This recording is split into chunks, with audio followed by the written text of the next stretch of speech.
Everybody keeps asking the same questions about GTA 6. How big is the map? How many cities are we getting? How realistic will the graphics be? But what if none of that is the real leap? What if the biggest change in GTA 6 is your relationship with your car?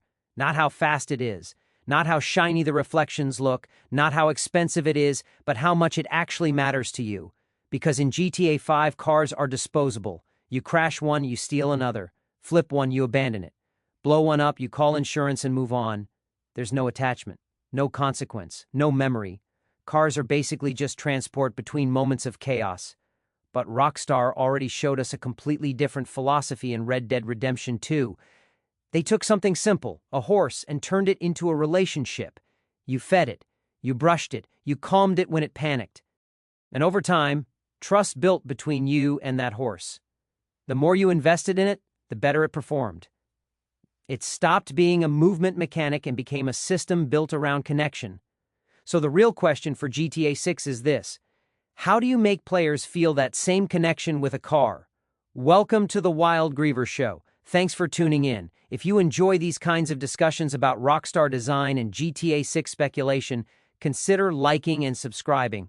Now, if you look at Rockstar's design evolution, especially after Red Dead Redemption 2, there's a clear pattern. Rockstar doesn't just increase scale, they improve systems. In Red Dead Redemption 2, the most advanced system in the entire game wasn't the guns, the missions, or even the map. It was the horse. The horse reacted to how you treated it.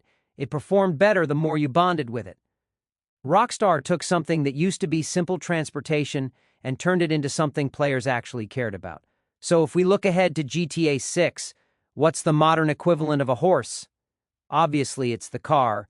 And if Rockstar applies even part of the Red Dead philosophy to vehicles, driving in GTA 6 could feel completely different from anything we've seen in a GTA game before. Let's start with something simple: fuel. GTA has never required you to refuel your car. Vehicles are basically infinite movement machines. But imagine how much behavior changes if fuel becomes part of the system. Long chases suddenly have tension. Road trips require planning. Driving deep into remote areas becomes risky because you can't just disappear into the wilderness forever. High-performance cars might burn fuel faster. Older vehicles might be inefficient. Running low might cause the engine to start spluttering. Gas stations stop being background scenery and start becoming strategic locations. Suddenly, driving isn't just movement, it's management, and management creates attachment, which leads to the next system: damage. In GTA 5, vehicle damage is mostly cosmetic unless the car is completely destroyed. But imagine if damage becomes systemic. Crash hard enough and your steering starts pulling to one side.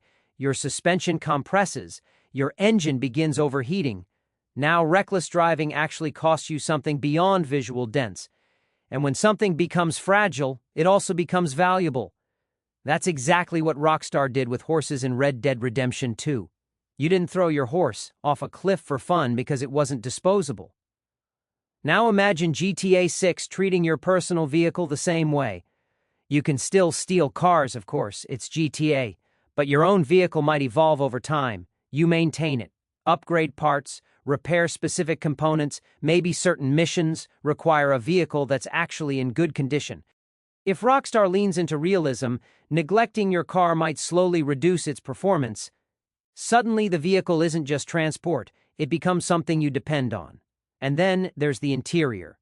In GTA 5, interiors mostly exist for visual detail, but with modern hardware, interiors could actually become functional spaces. For example, there's been a lot of discussion about storing weapons in the trunk of your car. That means you might not be able to carry an entire arsenal on your character anymore. You'd have to think about what weapons you keep on you and what stays in the vehicle. That alone creates interesting gameplay decisions. Imagine getting pulled over by police while your trunk is full of illegal weapons.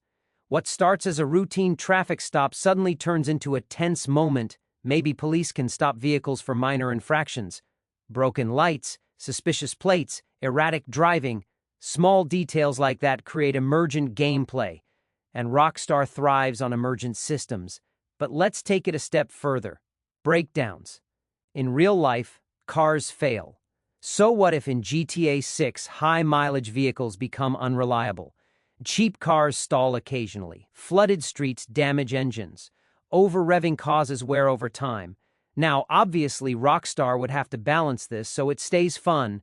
Nobody wants a pure car maintenance simulator, but there's a sweet spot where realism actually increases immersion. Think about how mud affected your horse in Red Dead Redemption 2. It wasn't just visual, it affected performance.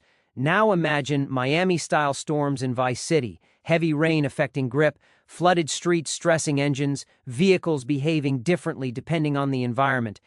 And then you start getting dynamic road events. Maybe you get a flat tire in the middle of a police chase.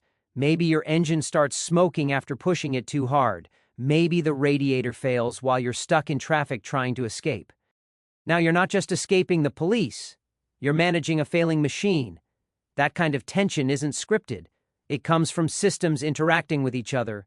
And that's exactly what modern hardware is good at, running layered simulations at the same time. If Rockstar builds driving as a layered system with fuel, damage, maintenance, storage, interior interaction, traffic behavior, and environmental effects, then driving stops being the space between missions. Driving becomes gameplay, and that leads to the big shift. In GTA 5, cars are disposable. In Red Dead Redemption 2, your horse wasn't. Sure, you could always buy another horse, but most players ended up bonding with one. In one of my playthroughs, I kept the same horse for the entire game because of how I got it. I found a guy on the side of the road who had just been kicked in the head by his own horse.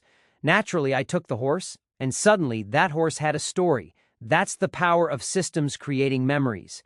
If GTA 6 translates that philosophy to vehicles, players might actually start caring about their cars, not because the game tells you it's your car, but because the systems encourage you to look after it. You maintain it, upgrade it, store things in it, depend on it, and over time, it becomes yours. That, to me, is what next-generation design really means. Not just bigger explosions. More simulation, more interconnected mechanics, where something as simple as driving to a job requires planning, risk assessment, and awareness of your vehicle's condition. And the interesting part is, most players might not consciously notice these systems. They'll just say one thing: driving feels deeper. Underneath that feeling could be hidden mechanics like fuel tracking, wear systems, smarter traffic AI, and environmental variables. Graphics impress you once. Systems change how you play forever. So while everyone debates the size of the GTA 6 map, the real evolution might be something much more grounded. The car you choose, how you drive it, what you store inside it, and how the world reacts to it. Because if Rockstar truly brings the Red Dead Redemption 2 philosophy into Vice City, driving might end up being the most advanced system in the entire game. Thanks for watching, and I'll see you in the next one.